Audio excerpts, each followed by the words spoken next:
शर्मा जी के बारे में मैं कह सकता हूं, बहनों भाइयों, अपने क्षेत्र की और इस हरियाणा राज्य की समस्याओं को प्रभावी तरीके से संसद में उठाने का काम यदि कोई करता है तो आपके सांसद श्री अरविंद शर्मा का।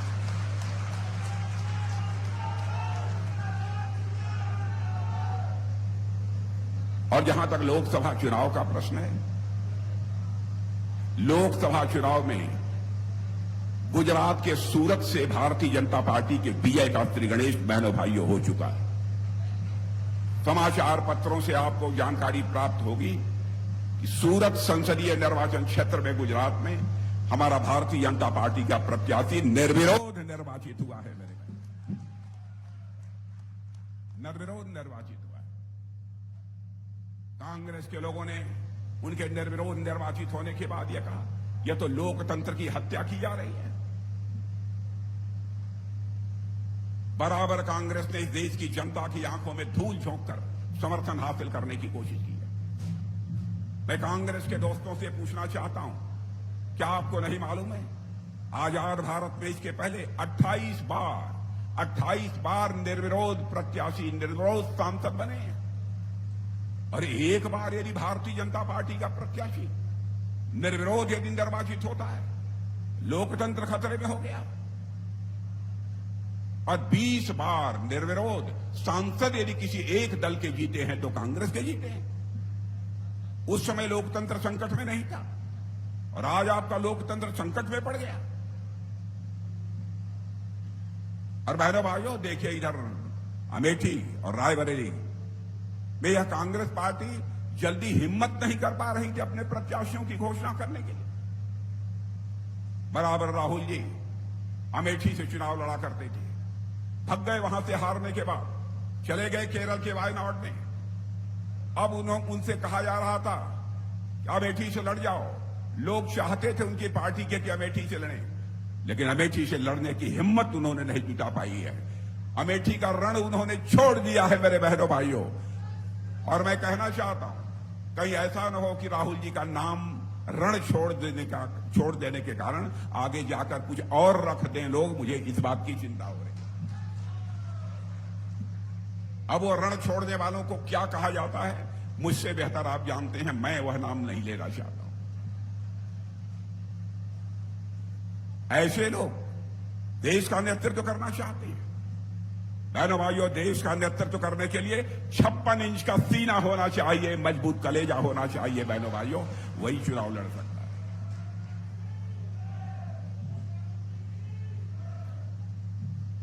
और मैं प्रेस के दोस्तों से भी कहना चाहता हूं, मेरी कोई भी बात बोलते समय गलत हो, आप अपने अखबार के पन्नों पर लिख देना। हमारी गलती होगी तो मैं उसे स्वीकार कर लूंगा। और यह बात मैं इसलिए कहता हूं, जिंदगी में हमने राजनीति की है तो जनता की आंखों में धूल झोंक कर राजनीति नहीं की है, जनता की आंखों में आंख डालकर राजनीति की है। बहनों भाइयों, आज मोदी जी के नेतृत्व में हमारा भारत तेजी के साथ आगे बढ़ रहा है। नई ऊंचाइयों को हासिल करने में हमारा भारत यह कामयाब हो रहा है। एक नई सोच के साथ नए भारत का निर्माण होते हुए भारत ही नहीं, सारी दुनिया अपनी आंखों से देख रही है। नई सोच के साथ नए भारत का निर्माण होते हुए सारी दुनिया आज यह देख रही है। मैं यह नहीं कहना चाहता इसके पहले की किसी सरकार ने कोई काम ही नहीं किया, थोड़ा बहुत सभी ने काम किया है। लेकिन इतनी बात मैं दावे के साथ कह सकता हूं, विकास की तेजी मोदी जी के शासनकाल में जितनी रही है बहनों भाइयों, इसके पहले आजाद भारत में किसी भी दल की सरकार के शासनकाल में उस प्रकार की विकास की तेजी देखने को नहीं मिली है जैसी कि मोदी जी के नेतृत्व में काम करने वाली सरकार में हमको वह विकास की तेजी देखने को मिली है।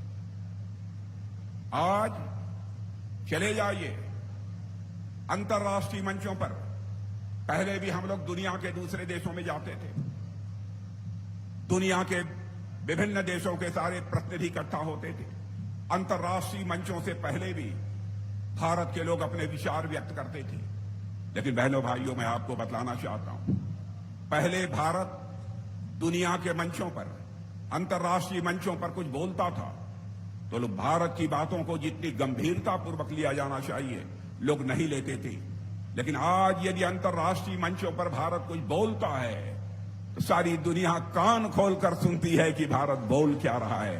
यह भारत की हैसियत सारी दुनिया में बनी। धन दौलत के आकार के मामले में, धन दौलत के आकार के मामले में बहनों भाइयों, 2004 से हमारा भारत, जब उसके पहले आदरणीय अटल बिहारी वाजपेयी जी थे, धन दौलत के आकार के मामले में हमारा यह भारत दुनिया के देशों में 11वें स्थान पर खड़ा था। 10 वर्षों तक, उसके बाद 2014 तक डॉक्टर मनमोहन सिंह जी के नेतृत्व में यहां सरकार काम करती थी, फिर भी हमारा भारत 11वें नंबर से ऊपर नहीं जा पाया। अर्थव्यवस्था के आकार, इकोनॉमी की स्थाई, धन दौलत का आकार, इसके मामले में 10 वर्षों के बाद भी 2014 तक यह भारत दुनिया में 11वें स्थान पर खड़ा था। लेकिन हमारे प्रधानमंत्री मोदी जी ने करिश्माई काम किया मेरे बहनों भाइयों। 7-8 वर्षों के अंदर धन दौलत के आकार के मामले में, अर्थव्यवस्था के आकार के मामले में जो भारत दुनिया के देशों में 11वें स्थान पर था, वह जंप लेकर मेरे बहनों भाइयों आज 5वें स्थान पर पहुंच गया।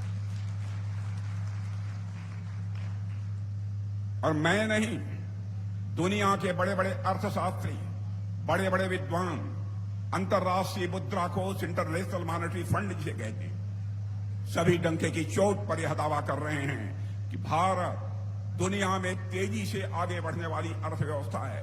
और ऐसे ही यदि आगे बढ़ता रहा भारत, तो 2027 आते आते, यानी आज के 2.5-3 साल के बाद, भारत दुनिया के टॉप 3 कंट्रीज में आकर खड़ा हो जाएगा मेरे भाई।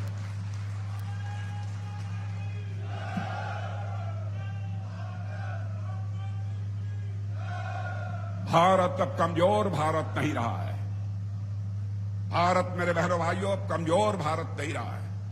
भारत अब यह दुनिया का एक ताकतवर देश बन गया है। मैं याद दिलाना चाहता हूं, एक फवाद हुसैन, यह पाकिस्तान के पूर्व मंत्री हैं। उन्होंने संसद में बोलते हुए यह कहा था कि पुलवामा में हमारे सुरक्षा के जवानों पर जो आतंकवादियों का आक्रमण हुआ था, स्वीकार किया संसद में उन्होंने, इसको पाकिस्तान की सरकार ने कराया है। और वही फवाद हुसैन, जो कि पाकिस्तान के पूर्व मंत्री हैं, वह राहुल की तारीफ कर रहे हैं और अपने ट्विटर पर, अपने यक्स पर राहुल ऑन फायर कहा है। मैं कांग्रेस के दोस्तों से पूछना चाहता हूं, आप देश को कहां ले जाना चाहते हैं? और बहनों भाइयों, उरी और पुलवामा अटैक के बाद हमारी सेना के जवानों ने क्या किया था, आपको बताने की जरूरत नहीं है। हम लोगों ने साफ संदेश दे दिया है, भारत अब यह कमजोर भारत नहीं है। भारत यह दुनिया का ताकतवर देश है। हमारे अंदर वह ताकत है, जरूरत पड़ी तो हम सीमा के इस पार भी मार सकते हैं, जरूरत पड़ी तो सीमा के उस पार भी जाकर मार सकते हैं। यह भारत के पास ताकत है। लेकिन आश्चर्य होता है, ऐसे लोग जो कह रहे हैं कि पाकिस्तान ने हमारे सुरक्षा के जवानों पर आतंकवादियों से आक्रमण कराया, बड़ी संख्या में हमारे जवानों की जान गई, वो कांग्रेस के नेता राहुल गांधी की यहां तारीफ कर रहे हैं। क्या हो गया है कांग्रेस को?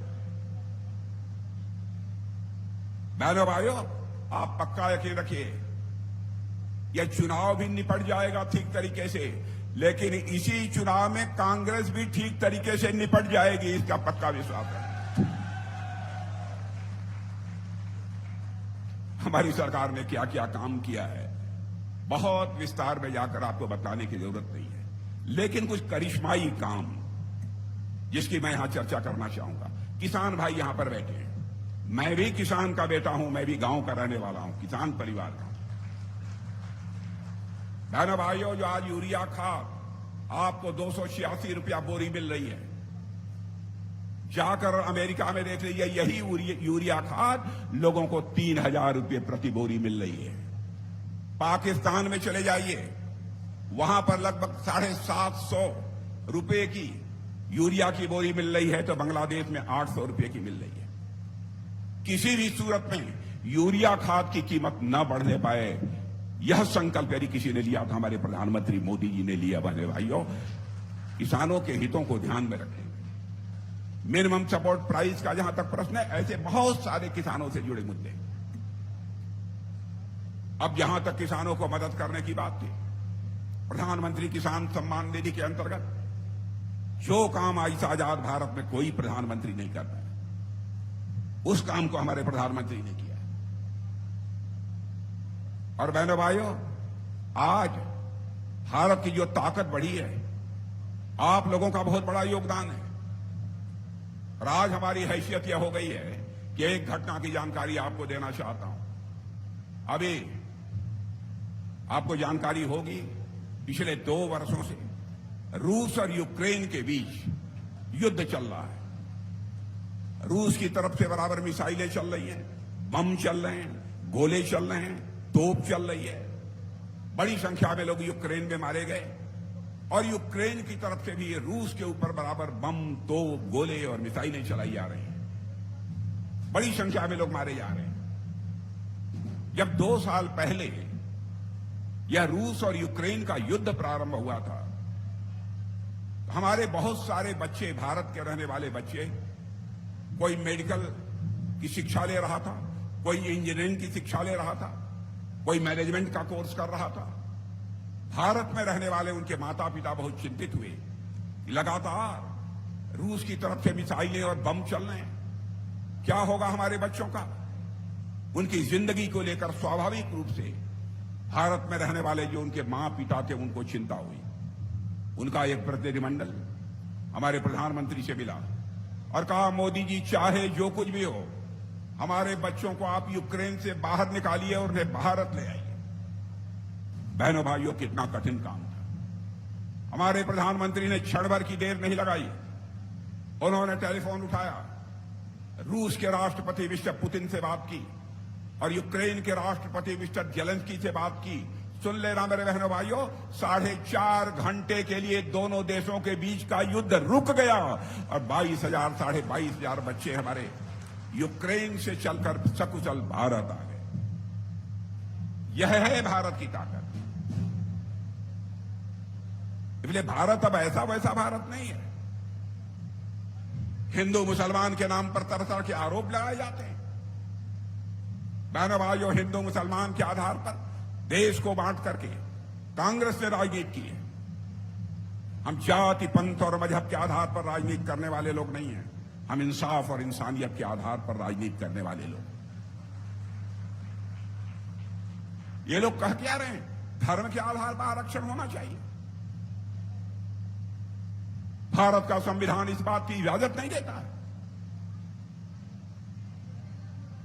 केवल जनता के सामने झूठ बोलने का काम, जनता की आंखों में धूल झोंक कर उसका समर्थन हासिल करने की कोशिश इनके द्वारा की जा रही है।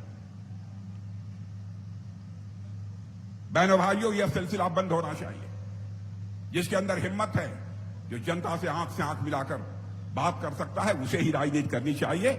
जनता की आंखों में धूल झोंकने वालों को इस देश में राजनीति करने का कोई मतलब नहीं होता है। आपने आतंकवाद की घटनाओं के बारे में भी देखा होगा। पहले आए दिन देश के किसी न किसी कोने में बड़ी न बड़ी आतंकवादी वारदातें हुआ करती। बराबर एक मुंबई में आतंकवादी घटना हुई थी। हमारे बहुत सारे पुलिस के जवान, बड़ी संख्या में जवान, अधिकारी मारे गए थे। कांग्रेस के उस समय के वहां के गृह मंत्री ने कहा था, अरे भाई, आतंकवादी वारदातें तो ऐसी होती ही रहती है, कोई बात नहीं, क्या तमाशा है। लेकिन आज देखिए, भारत के बारे में सारी दुनिया में जो धारणा बदली है बहनों भाइयों। शायद कश्मीर में 1-2 महीने में छिटपुट कोई आतंकवाद की घटना हो जाए, नहीं तो कोई मां का लाल हिम्मत नहीं कर पा रहा है कि इस हिंदुस्तान के किसी राज्य में आतंकवादी वारदात है।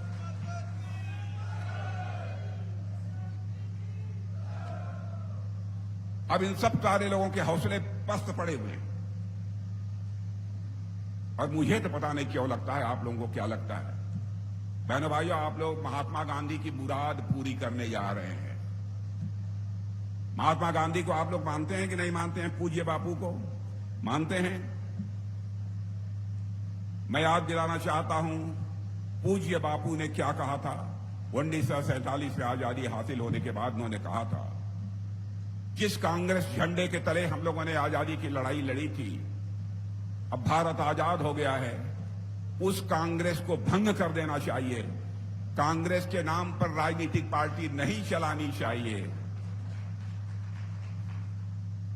यानी अपने शहीदों के त्याग को भुनाने की कोशिश नहीं करनी चाहिए। अपने काम के आधार पर, अपने परफॉर्मेंस के आधार पर नेताओं को वोट हासिल करना चाहिए। लेकिन किसी ने महात्मा गांधी की बात नहीं सुनी आजादी हासिल होने के बाद। बहनों भाइयों, मैं आज आपसे अपील करना चाहता हूं, बापू की 1947 में कांग्रेस को भंग करने की जो मुराद थी, उनकी जो इच्छा थी, वह पूरी नहीं हो पाई थी। लेकिन इस बार के चुनाव में बापू की उस इच्छा को पूरी कर दो आप। मैं यही आपसे अपील करने आया। महात्मा गांधी ने यह भी कहा था कि हम देश से गरीबी को मिटाना चाहते हैं। पंडित जवाहरलाल नेहरू की भी सरकार रही है, श्रीमती इंदिरा गांधी की भी सरकार रही है, राजीव गांधी जी की भी सरकार रही है, और उसके बाद डॉक्टर मनमोहन सिंह जी की सरकार रही है। बहनों भाइयों, कोई गरीबी के संकट से इस भारत को निजात नहीं दिला पाया। लेकिन आज मैं नहीं कह रहा हूं, नीति आयोग ने, अंतर्राष्ट्रीय मुद्रा कोष ने, इंटरनेशनल मॉनेटरी फंड ने यह कहा है,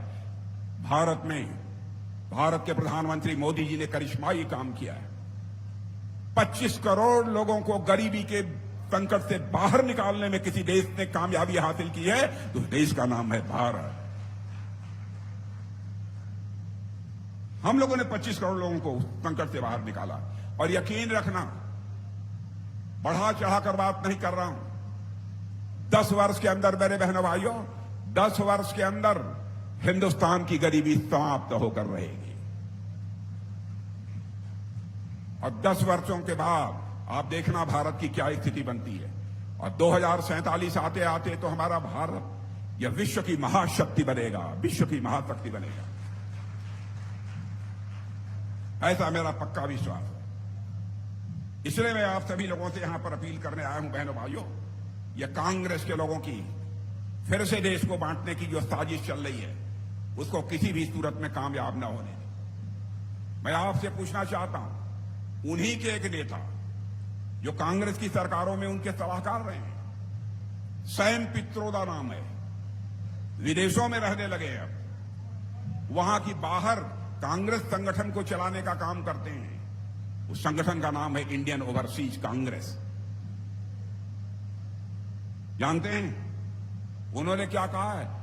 अमेरिका में, दुनिया के कई देशों में इस प्रकार की व्यवस्था है कि घर का मुखिया जब मर जाए, उसकी मृत्यु हो जाए, तो उसके पास जो संपत्ति है, 100 पैसे की संपत्ति है, तो 100 पैसे में 55 पैसा यह सरकार के खजाने में जमा कर दिया जाना चाहिए, और जो 45 पैसा बचेगा वह परिवार के लोगों को मिलेगा। आप लोगों को यह मंजूर है? आप लोगों को यह मंजूर है? यह कांग्रेस के लोग कह रहे हैं। बहनों भाइयों, यह देश को कंगाल बनाना चाहते हैं। लेकिन मैं जानता हूं कि हमारे देश की जनता अब राजनीतिक दृष्टि से अब काफी जागरूक हो चुकी है। अब देश की जनता को कोई दुनिया की ताकत गुमराह नहीं कर सकती। आज मैं अपनी सारी कामयाबियों के लिए आपसे चर्चा कर रहा हूं, तो इसका मतलब यह नहीं है कि हमको कोई नाकामयाबी नहीं मिली है। हम लोगों को नाकामयाबी भी मिली है। अब एक घटना की जानकारी आपको देना चाहता हूं। बहनों भाइयों, चंद्रमा पर पहुंचने के लिए हमारे वैज्ञानिकों ने चंद्रयान 2 तैयार किया। चंद्रयान 2 चंद्रमा के दक्षिणी ध्रुव पर लैंड नहीं कर पाया, उसका लैंडर। हमारे वैज्ञानिकों के आंखों में आंसू छलक पड़े। हमारे प्रधानमंत्री चटपट उन वैज्ञानिकों के पास पहुंचे और वैज्ञानिकों को गले से लगाकर कहा, चाहे जितना भी पैसा खर्च हुआ हो, आप चिंता मत करो, आगे प्रयत्न करो, हम चंद्रमा पर पहुंच कर रहेंगे, दुनिया की हमें कोई ताकत नहीं रोक सकती।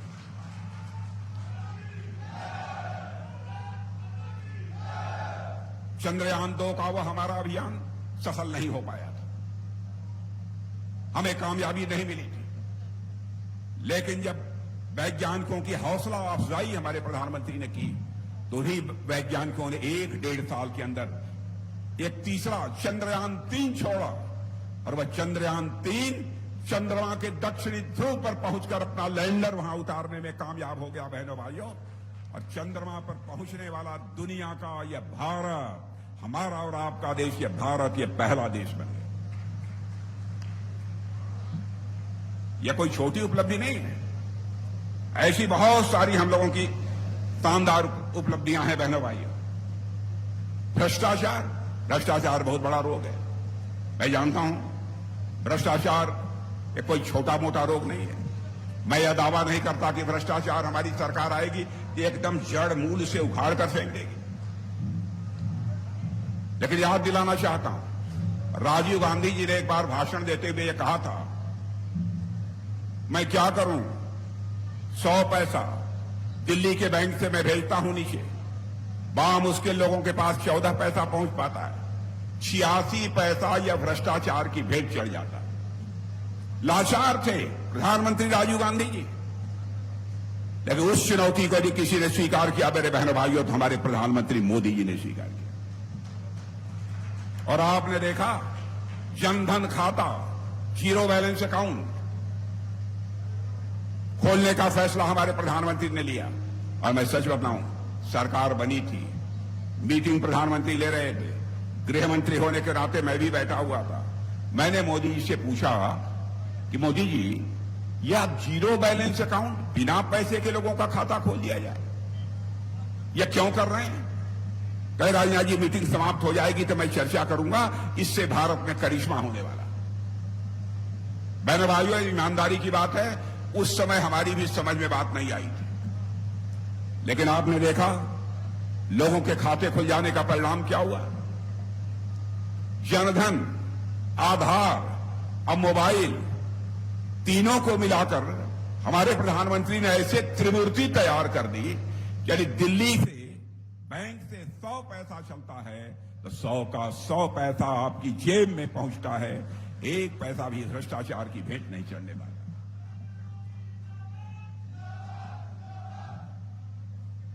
और बहनों भाइयों, इसीलिए भ्रष्टाचार भाषण देकर समाप्त नहीं किया जा सकता। भ्रष्टाचार को यदि कम करना है, सिस्टम में बदलाव लाना पड़ेगा, व्यवस्था में बदलाव लाना पड़ेगा, तभी जाकर यह भ्रष्टाचार को कम किया जा सकता है। इसीलिए मैं आप सबसे निवेदन करने आया हूं, अब हमारा देश तेजी के साथ आगे बढ़ रहा है, आप सबका भरपूर समर्थन चाहिए। और अरविंद शर्मा जी का जहां तक प्रश्न है, अरविंद शर्मा जी कई बार आपके सांसद रह चुके हैं। कितनी बार हो गए? ये दूसरी बार है, 4 बार। वाह, बताइए। अरे मैं चौथी बार लोकसभा लड़ रहा हूं, अब वो 4 बार रह लिए। अब आप समझिए कितने दिग्गज आदमी हैं। और बहनों भाइयों, मुझे पक्का विश्वास है कि अरविंद शर्मा जी जिस तरीके से आप सबकी समस्याओं को भारत की संसद में आवाज देते हैं, आपके दुख सुख के भागीदारी बनते हैं, वह निश्चित रूप से भारत की राजनीति में संसद की सदस्यता का छक्का मारने में भी पूरी तरह से कामयाब होंगे, ऐसा मेरा पक्का विश्वास। उनकी विनम्रता, शालीनता, उसका मुझे परिचय कराने की आवश्यकता नहीं है, आप सब अच्छी तरह जानते हैं। इसलिए मैं आप सभी लोगों से यही अपील करने आया हूं कि अरविंद शर्मा जी का जो चुनाव चिन्ह कमल का फूल है, कमल के फूल का बटन दबाकर उन्हें भारी मतों से विजय दिलाएं। और एक बात हम लोग जब पहले कहते थे, तो आप लोग ये कहते थे कि जनता को रिझाने के लिए, जनता को खुश करने के लिए बीजेपी वाले बोलते। पहले हम लोग कहते थे ना, लक्ष्मी जी घर में आती है तो हाथ हिलाते हुए नहीं आती, तीर चलाते हुए नहीं आती। लक्ष्मी जी घर में आती हैं तो कमल के फूल पर ही बैठकर आती है। तो यह तो कोई विश्वास ही नहीं करता। लोग विश्वास ही नहीं करते थे। क्या कह रहे हैं भाजपा वाले? आज देखा मेरे बहनों भाइयों, दुनिया के धनवान देशों में 2027 तक तीसरे स्थान पर बैठने जा रहा है हमारा भारत, बैठने जा रहा है, क्योंकि भारत में कमल पर विराजमान होकर लक्ष्मी जी का प्रवेश हो चुका है। भारत को विश्व का धनवान देश बनने से भी अब दुनिया की कोई ताकत रोक नहीं सकती है, ऐसा मेरा पक्का विश्वास है। तो मैं मानकर जाऊं कि आप अरविंद शर्मा जी को जिता देंगे? पक्का पक्का। पिछली बार कितने जीते थे? अरे भाई देखिए, पिछली बार तो गड़बड़ कर दिया आपने। पिछली बार केवल 7,500 सीट आया था आप लोग। 2 लाख। चलिए मान लिया, लेकिन याद रखिएगा, प्राण जाई पर वचन न जाई। अब 2 लाख कह दिया आप लोगों ने, अब उसके लिए आप लोगों को प्रयत्न करना होगा।